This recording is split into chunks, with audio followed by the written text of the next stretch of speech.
Module 4, traiter l'étanchéité à l'air. Nous venons de voir dans l'activité précédente l'impact du transfert d'humidité de la vapeur, du transfert d'humidité dans les parois, qui peut engendrer dans certaines conditions la condensation. On a bien insisté sur le fait que c'était indépendant d'une mauvaise étanchéité à l'air. Cependant, l'étanchéité à l'air, si elle est mal conçue, peut engendrer encore plus de transfert d'humidité, comme nous allons le détailler sur cet exemple. Donc là, j'introduis la notion d'hydrorégulation du bâtiment. Alors cette notion, en fait, a été initiée par la société Proclimat, qui est fabricant de membranes et de rubans adhésifs. Alors pour voir et constater quel était l'impact d'une mauvaise étanchéité à l'air dans le bâtiment, ils ont mandaté une société, un laboratoire indépendant, pour réaliser dans des conditions de laboratoire le comportement des matériaux vis-à-vis du transfert d'humidité. Alors ici nous avons un complexe isolant, et devant nous avons un frein à vapeur ou un pare-vapeur côté intérieur, classique. On peut reprendre papier craft bituminé sur notre laine minérale. Alors ils sont aperçus que sur une surface de 1 mètre carré qui ne comportait aucune fente, qu'il y avait 0,5 g d'eau par mètre carré sur une journée qui passait à travers la paroi. C'est le phénomène classique de diffusion. Maintenant, on sait très bien que dans la mise en œuvre de tels matériaux, les laits ne sont jamais raccordés correctement. Il peut y avoir aussi des coups de cutter dans ce pare-vapeur. Donc maintenant, la société a simulé une fente, d'accord, sur 1 mètre, pour voir ce qui se passait au niveau maintenant de ma diffusion de vapeur d'eau. Ils se sont aperçus que en créant cette fente, il y avait 800 g d'eau par mètre carré par 24 heures, du fait de la convection. Effectivement, maintenant on a créé un courant d'air dans ma membrane, et ça amplifie le phénomène de transfert d'humidité dans ma paroi. Alors ce test montre qu'une fente de 1 mm, ce qui est juste le petit coup de cutter, va pouvoir condenser jusqu'à 5,6 litres d'eau par semaine dans la paroi. Autant dire que l'étanchéité à l'air est primordiale pour réguler l'humidité du bâtiment. Alors, pour aller plus loin dans ce phénomène d'humidité, on a vu que l'humidité provenait de l'homme, mais pas seulement. Il y a le bâtiment aussi qui contient de l'humidité. Alors, le premier cas, c'est ce qu'on vient de voir, c'est de la diffusion classique. On peut résumer à ça sur le bâtiment à 3 g par mètre carré jour. On a aussi, quand vous avez une charpente, il y a le potentiel de séchage du bois. Donc là, ici, c'est estimé à 50 g par mètre carré jour. Donc là, ici, on voit qu'il y a présence d'évacuation, il y a évacuation en fait de cette humidité dans notre isolant.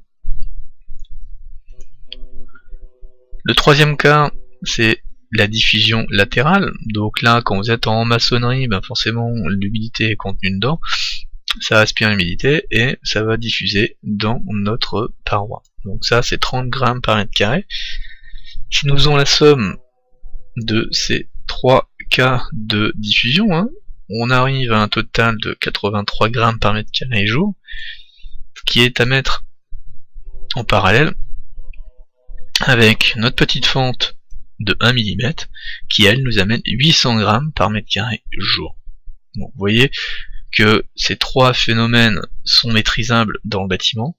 Par contre, il est important de gérer notre enveloppe de manière complètement étanche à l'air, puisque cela va engendrer les dégâts dus à l'humidité présente dans notre paroi. Maintenant, je vais exposer deux philosophies en fait au niveau de l'étanchéité à l'air et du comportement en fait de la vapeur d'eau.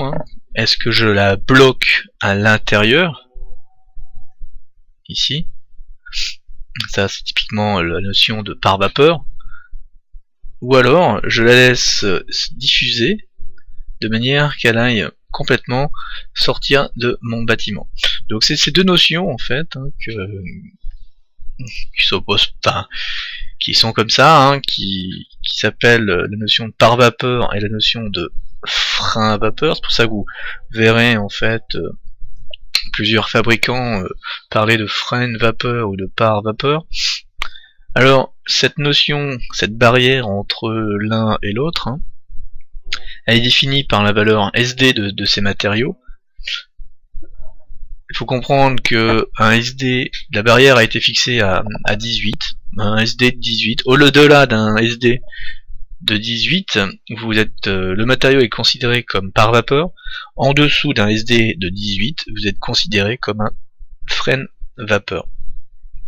Alors ça vient du CSTB, si vous regardez des TU, par exemple de pose d'isolation, on préconise un par vapeur avec une valeur de SD supérieure à 18.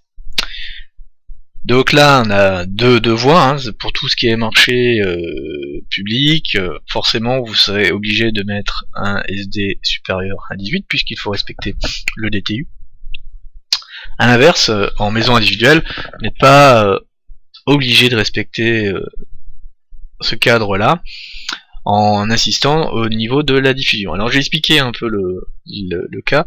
Ceci a été instauré en Allemagne puisque cela vient de Proclima, mais les Suisses aussi, puisque SIGA propose deux types de membranes, une par vapeur pour le marché français et une ouverte à la diffusion pour les autres cas d'utilisation. Alors, nous, ici, je reprends mon petit croquis. Vous avez, en hiver, beaucoup d'humidité accumulée. Donc si vous laissez, et on l'a vu sur le diagramme de Mollier, si on n'a aucune membrane qui empêche cette vapeur d'eau de passer à travers la paroi, on va avoir des températures négatives avec un risque potentiel de condensation dans mon isolation. D'accord ? Donc l'idée, forcément, c'est ce qui se passe à l'heure actuelle, on met une membrane par vapeur qui va bloquer cette vapeur d'eau, en laisser un peu passer par diffusion, et l'excédent de vapeur d'eau va être extraite par la VMC. D'accord ? Cependant, maintenant avec les méthodes modernes, puisque quand je vous ai montré le diagramme, la courbe de pression saturante dite de la méthode de Gaser, ça, les conditions, elles sont données en régime permanent. Ça veut dire que la température intérieure et extérieure ne varie pas d'un demi-degré. Alors on comprend bien qu'en réalité, dès que vous êtes à l'extérieur, s'il y a du vent, on a un phénomène convectif. Si vous avez des nuages, ensuite le soleil, les températures vont varier instantanément. D'accord ? Donc vous n'avez jamais les conditions permanentes de température. Il y a toujours une évolution. Le taux d'humidité, lui, évolue aussi sans arrêt. Donc il est impossible de prévoir si ça va condenser ou pas. Si ce n'est que maintenant, nous avons des logiciels de simulation thermodynamique qui me permettent de calculer pas à pas sur une plage d'une année, d'accord, le comportement de notre paroi vis-à-vis du transfert d'humidité. Alors ce logiciel, c'est le logiciel Woofy, qui a été fortement utilisé par la société Proclima, et ce logiciel va pouvoir, en fonction des données météo de votre localisation, intégrer les températures qui varient en fonction de la journée, les taux d'humidité qui varient aussi, et de détecter des éventuels problèmes de condensation en fonction de la composition de notre paroi. Alors il s'est avéré que dans leurs exemples, ce n'était pas l'hiver qui était problématique, puisque il y avait peu de cas de condensation, mais c'était plutôt l'été. En fait, qu'est-ce qui se passe l'été ? Le flux de chaleur est inversé, l'hiver, on va bien du plus chaud vers le plus froid. L'été, on a des différentiels de température énormes entre la journée et la nuit. Et notre flux, lui, a tendance à vouloir rentrer dans le bâtiment. Donc on comprend bien que l'hiver, je voulais bloquer avec mon pare-vapeur l'humidité présente dans mon logement, très bien. Mais l'été, on va se retrouver avec de la vapeur d'eau qui va se retrouver bloquée sur notre pare-vapeur, d'accord. Et en fonction des températures de rosée, il va pouvoir avoir risque de condensation dans mon isolant. Alors bien sûr, il n'y a pas une solution unique, hein, et le logiciel Wi-Fi vous permet d'établir s'il y a risque de condensation l'été ou non. Mais les Allemands, eux, proposent, donc la société Proclimat, d'utiliser plutôt un frein vapeur, et non pas de mettre un para-vapeur. Pourquoi ? Pour répondre justement à cette problématique de l'inversement du flux de chaleur l'été. Il vaut mieux être ouvert à la diffusion en hiver et en été.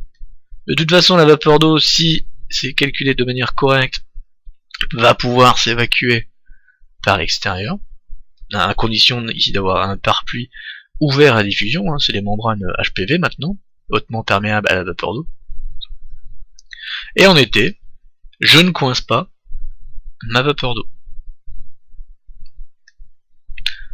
Alors voilà, là il y a deux théories, je ne suis pas là pour dire si l'une ou l'autre est la mieux.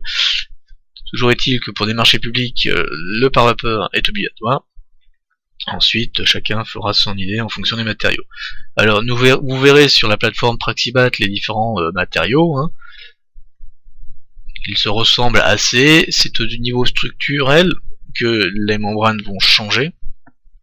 Il va y avoir une réaction chimique en fonction du taux d'humidité, et les mailles vont se resserrer plus ou moins pour freiner ou non la vapeur d'eau. Alors les conséquences d'une accumulation dans le bâtiment sont les suivantes. Une forte dégradation des matériaux. Si présence d'humidité dans l'isolant, vous aurez forcément une hausse de la conductivité thermique, donc une diminution des performances thermiques des isolants. Ensuite, pire, vous pouvez avoir une diminution de la résistance mécanique des différents matériaux de la paroi, forcément si vous êtes imbibé d'eau. Une détérioration chimique qui peut se passer, si vous avez de l'acier, il peut y avoir un risque de corrosion de ces aciers.